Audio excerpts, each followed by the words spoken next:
출애굽기 34장 21절에서 28절 말씀입니다.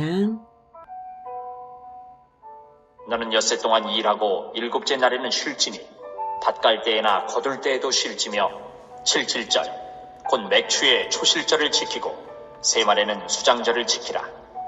너희의 모든 남자는 매년 3번씩 주 여호와 이스라엘의 하나님 앞에 보일지라.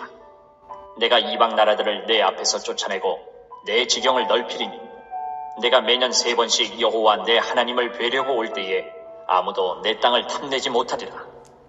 너는 내 제물의 피를 유교병과 함께 드리지 말며 유월절 제물을 아침까지 두지 말지며 내 토지 소산에 처음 익은 것을 가져다가 내 하나님 여호와의 전에 드릴지며 너는 염소 새끼를 그 어미의 저주로 삼지 말지니라. 여호와께서 모세에게 이르시되 너는 이 말들을 기록하라. 내가 이 말들의 뜻대로 너와 이스라엘과 언약을 세웠음이니라 하시니라. 모세가 여호와와 함께 40일 42야를 거기 있으면서 떡도 먹지 아니하였고 물도 마시지 아니하였으며 여호와께서는 언약의 말씀 곧 십계명을 그 판들에 기록하셨더라. 사랑하는 형제 여러분, 10월 30일 금요일 새벽 목상에 오신 것을 환영합니다. 하나님을 배신한 이스라엘은 진멸당할 처지였지만 모세의 중보 기도 덕에 용서받게 되었고 하나님은 다시금 율법을 선포하심으로써 언약을 회복해 주시고 계십니다. 언약을 배신하지 말라고 강력히 명하신 후에 무교절 규례와 초태생 규례를 주시고 이어서 오늘은 안식일 규례와 3가지 절기를 주십니다. 21절에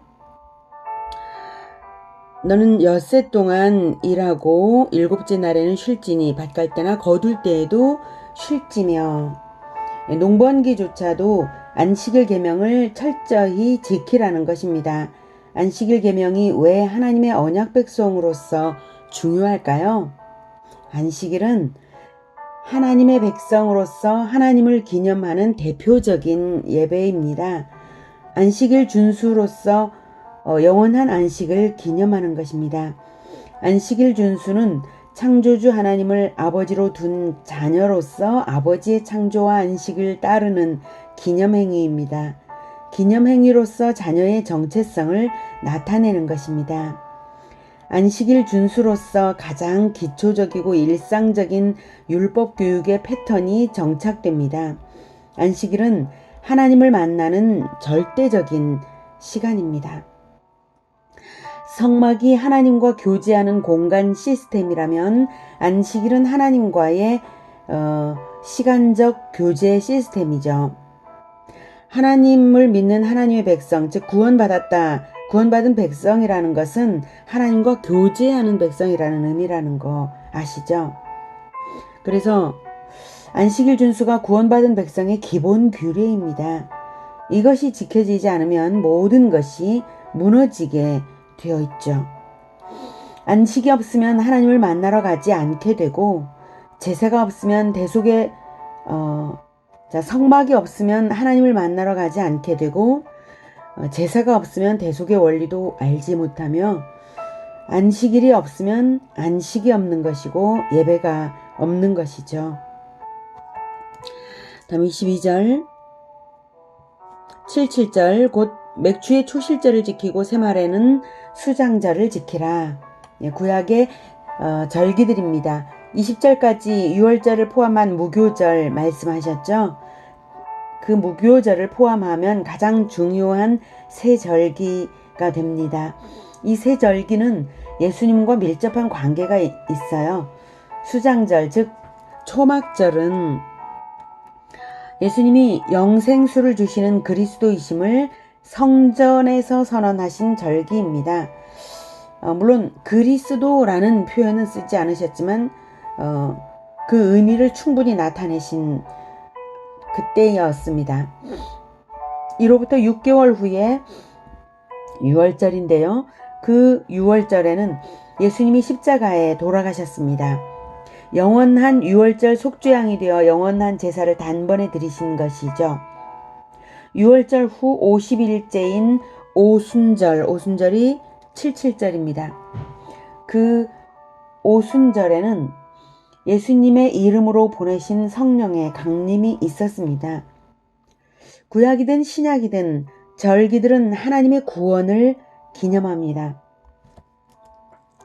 23절 너희의 모든 남자는 매년 3번씩 주 여호와 이스라엘의 하나님 앞에 보일지라. 이 3번은 이 3가지 절기를 말하는 것이죠. 유월절, 칠칠절, 수장절 또는 무교절, 오순절, 초막절 이렇게 말할 수도 있겠습니다. 아무리 신앙심이 부족해도 1년 3번은 반드시 성전에 직접 나와서 하나님을 예배하라는 것입니다. 남자는 가정의 대표라서 남자들에게만 명령을 하신 것이죠. 그러니까 이스라엘 전체를 그 대표들을 만나는 것입니다. 24절 내가 이방 나라들을 내 앞에서 쫓아내고 내 지경을 넓히리니 네가 매년 3번씩 여호와 네 하나님을 뵈려고 올 때에 아무도 내 땅을 탐내지 못하리라. 절기를 지킬 때에 하나님께서 외적으로부터 보호하신다는 약속입니다. 절기를 지키는 것은 안식일 계명과 동일한 의의가 있습니다.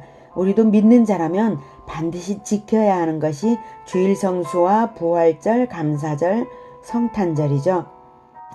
25절 너는 내 제물의 피를 유교병과 함께 드리지 말며 유월절 제물을 아침까지 두지 말지며.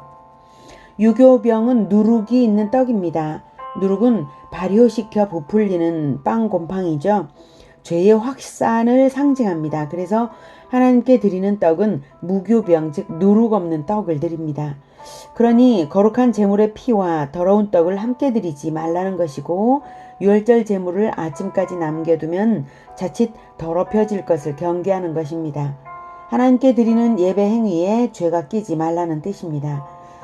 무교병은 몸이 찢기셔서 우리의 생명이 떡이 되신 예수님을 상징합니다. 죄 없으신 하나님의 아들 예수님, 그분이 바로 무교병, 생명의 떡이십니다. 예수님은 나는 생명의 떡이다 라고 하셨죠. 26절 내 토지 소산에 처음 익은 것을 가져다가 내 하나님 여호와의 전에 드릴지며 너는 염소 새끼를 그 어미의 젖으로 삼지 말지니라. 첫 태생을 하나님께 드림으로써 모든 것이 하나님의 것이라는 사실을 인정해 드리는 것과 동일하게 소산의 처음 열매 역시 그렇습니다. 염소 새끼를 그 어미의 젖으로 삶아 먹는 것은 가나안 지방의 풍습이었다고 합니다. 그런 잔인한 것을 따르지 말라는 것이죠. 비록 짐승을 대하는 태도에서일지라도요. 27절 여호와께서 모세에게 이르시되 너는 이 말들을 기록하라. 내가 이 말들의 뜻대로 너와 이스라엘과 언약을 세웠음이니라 하시니라. 기록하라는 명령을 하시는데요. 사실 두 돌판에 새긴 것은 모세가 아니라 하나님이 직접 새기셨어요. 그런데 왜 기록하라고 명령형으로 말씀하실까요? 그리고 이 말대로가 아니라 이 말들의 뜻대로 언약을 세웠음이니라는 무슨 의미일까요? 두 돌판에는 하나님이 직접 새겨주신 것입니다. 그런데 두 돌판에 새긴 십계명은 우리의 영혼에 새겨진 하나님의 말씀을 의미합니다.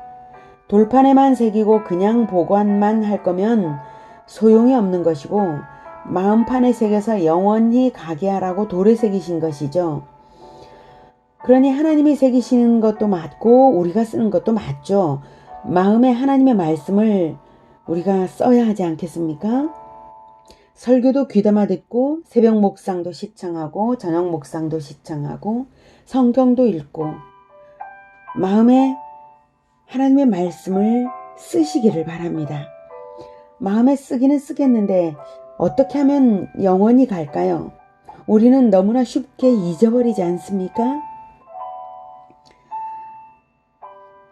마치 돌판에 쓰듯이 꼭꼭 새겨서 써야 되겠는데 어떻게 해야 될까요? 우리는 너무나 쉽게 잊어버리잖아요. 해답은 다시 생각나게 하면 되는데요. 성령님이 하시는 일이 바로 말씀을 생각나게 하시는 것입니다. 요한복음 14장 26절 보혜사 곧 아버지께서 내 이름으로 보내실 성령 그가 너희에게 모든 것을 가르치고 내가 너희에게 말한 모든 것을 생각나게 하리라. 생각나게 할 뿐만 아니라 가르치기도 하시는데요. 어떻게 가르치시는가 하면 이 말들의 뜻대로 성령께서 우리 마음에 가르쳐 주십니다. 이 말대로라면 문자적으로 지키라는 것이지만 이 말들의 뜻대로란 하나님이 담으신 속뜻대로 언약을 세웠다는 것입니다.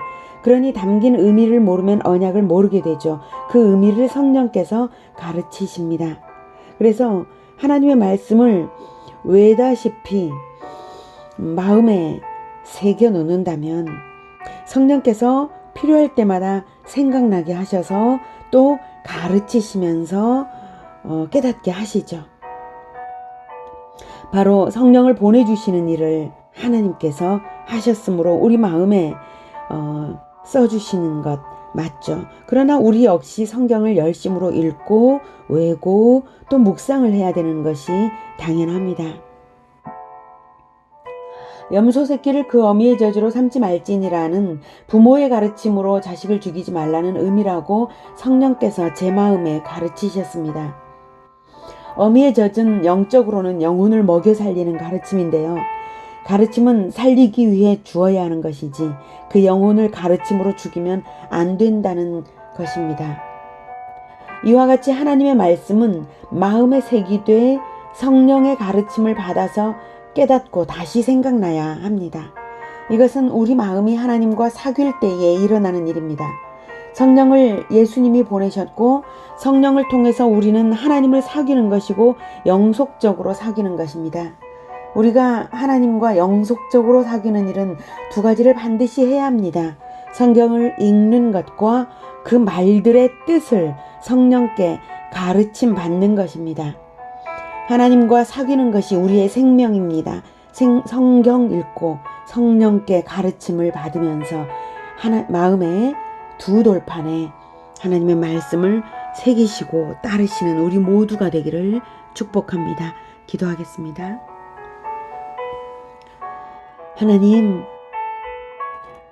하나님을 배신한 이스라엘을 모세의 중보 기도를 받으시고 용서하여 주셔서 언약을 회복해 주시는 모습을 보니 하나님을 배신한 우리를 대신하여서 자기의 생명을 드리며 우리를 위하여 중보하신 예수 그리스도를 생각하게 됩니다. 오직 예수 그리스도의 보혈 때문에 우리를 용서하시고 언약을 회복하여 주시는 것 정말 감사합니다. 예수 그리스도의 보혈이 아니라면 우리는 하나님께 용서받을 수 없는 죄인들이라는 것도 다시 생각하게 됩니다. 하나님, 우리를 불쌍히 여겨 주시옵소서. 말씀을 듣고 이내 잊어버리는 우리를 불쌍히 여겨 주시옵소서. 말씀을 듣고도 깨닫지 못하고 또 하나님의 말씀대로 지킬 능력이 없는 우리를 불쌍히 여겨 주셔서 말씀을 읽을 때마다 성령께서 깨닫게 하시고 그리고 마음에 가르쳐 주시고 생각나게 하시고 그 말씀의 뜻대로 그 말들의 뜻대로 우리가 실천할 수 있도록 하나님 붙잡아 주시길 간절히 원합니다. 우리가 성령님의 인도하심을 받지 않으면 어떻게 말씀을 올바르게 깨닫겠습니까? 우리는 오직 성령의 인도대로 올바르게 깨닫고 올바르게 실천할 수 있도록 간절히 바라며 따를 뿐입니다. 날마다 성경을 읽을 때에 그리고 살아갈 때에 성령으로 충만하여 따르게 하옵소서.